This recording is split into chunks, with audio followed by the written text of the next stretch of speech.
Di sepanjang jalan tol kilometer 97, pengemudi sering mengalami kejadian aneh. Sosok wanita berbaju merah sering terlihat berdiri di pinggir jalan, melambaikan tangan meminta tumpangan.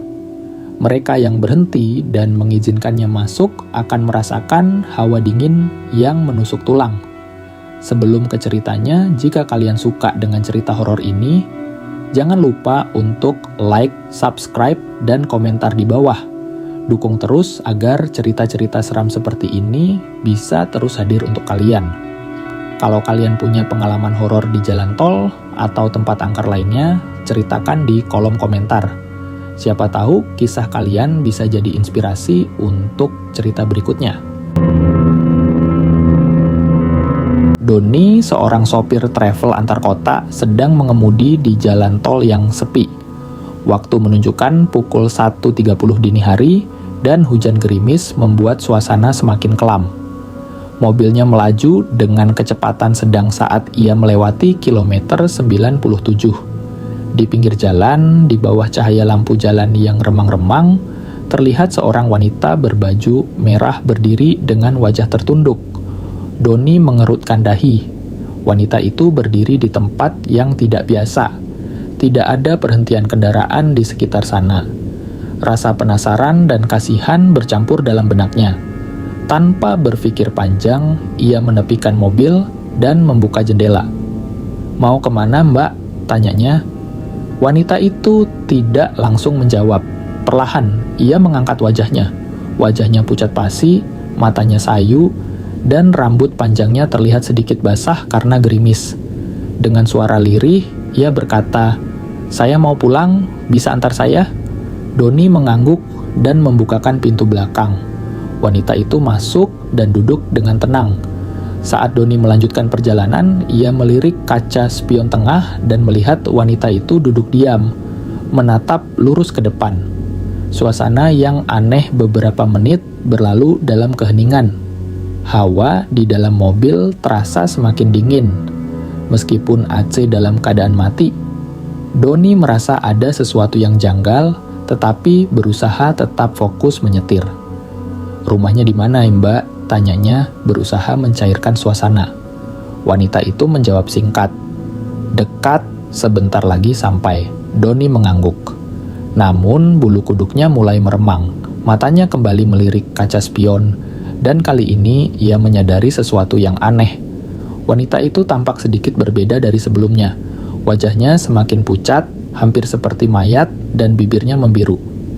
Jantung Doni berdegup lebih kencang. Ia mencoba tetap tenang, tapi perasaan tidak enak semakin menguasainya.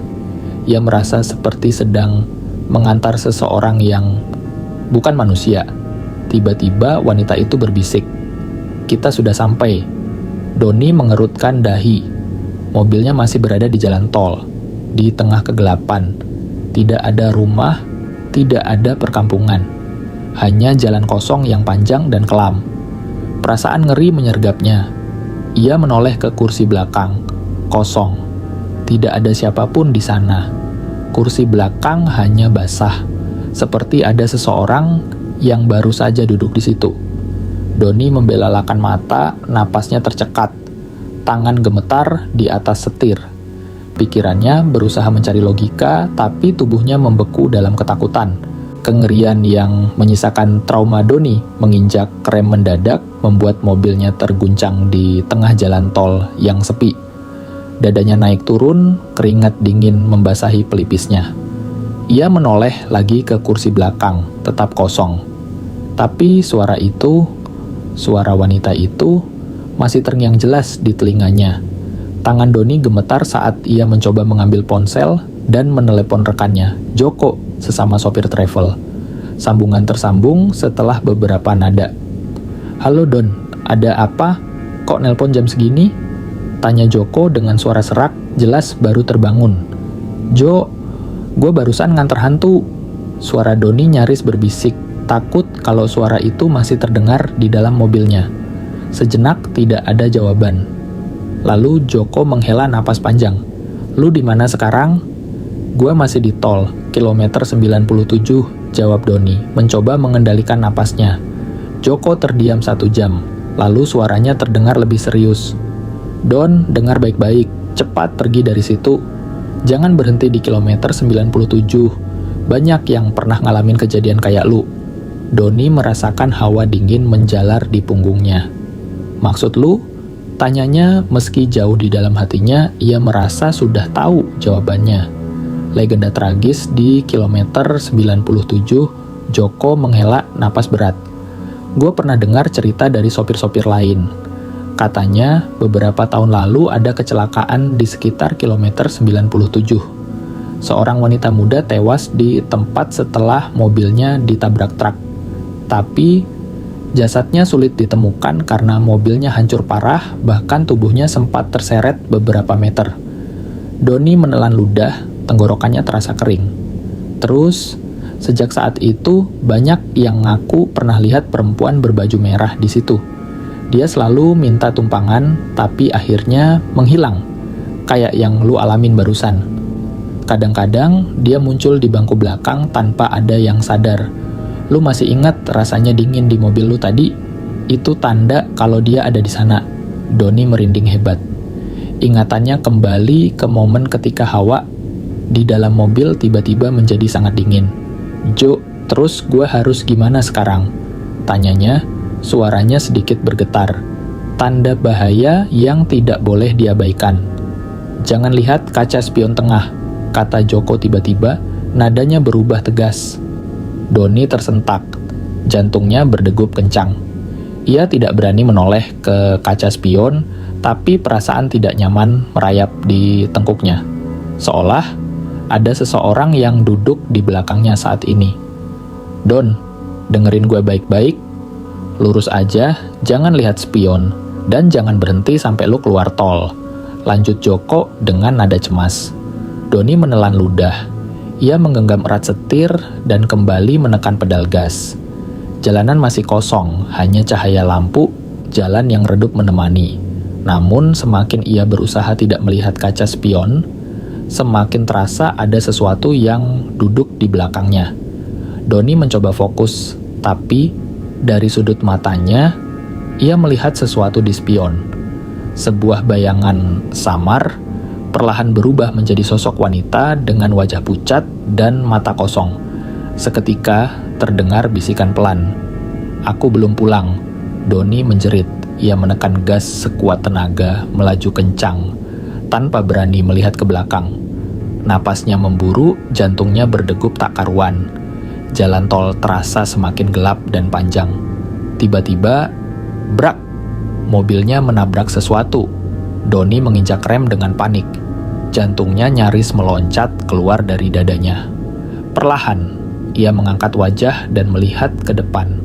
Di tengah jalan, tepat di bawah cahaya lampu jalan yang redup, berdiri sosok wanita berbaju merah. Wajahnya lebih jelas kali ini. Pucat dengan mata yang kosong menatap Doni. Bibirnya tersenyum tipis, tapi ada sesuatu yang mengerikan dari senyum itu. Doni ingin berteriak, tapi tidak ada suara yang keluar dari mulutnya.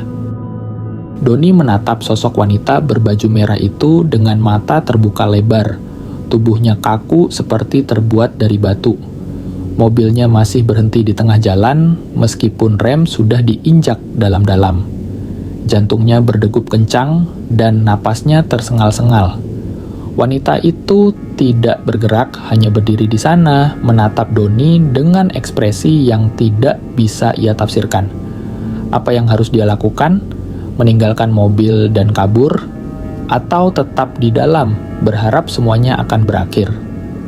Doni berusaha untuk berpikir, mencoba menenangkan diri. Saat itu pikirannya kembali teringat pada kata-kata Joko. Jangan berhenti, jangan lihat kaca spion. Tapi wanita itu, ia masih di sana, menatapnya dengan tatapan kosong dan dingin. Bibir wanita itu perlahan bergerak, seolah-olah hendak mengucapkan sesuatu. "Tolong, aku tidak bisa pulang, tolong aku." Suaranya terdengar jauh, seperti bisikan dari dalam kabin. Suara itu menggetarkan seluruh tubuh Doni. Instingnya memberitahunya bahwa ia harus melarikan diri, tapi tubuhnya seperti terkunci di tempatnya. Doni berusaha menyalakan mesin mobilnya, namun beberapa kali berusaha tetap tidak mau menyala. Wanita itu terus minta tolong untuk diantarkan pulang. Dan setelah mesin mobilnya menyala, Doni langsung menginjak gas, segera keluar dari tol itu. Setelah keluar dari tol, dalam bayangan Doni selalu dihantui suara wanita yang minta tolong. Sejak saat itu, Doni bersumpah tidak akan melewati tol kilometer 97 pada malam hari.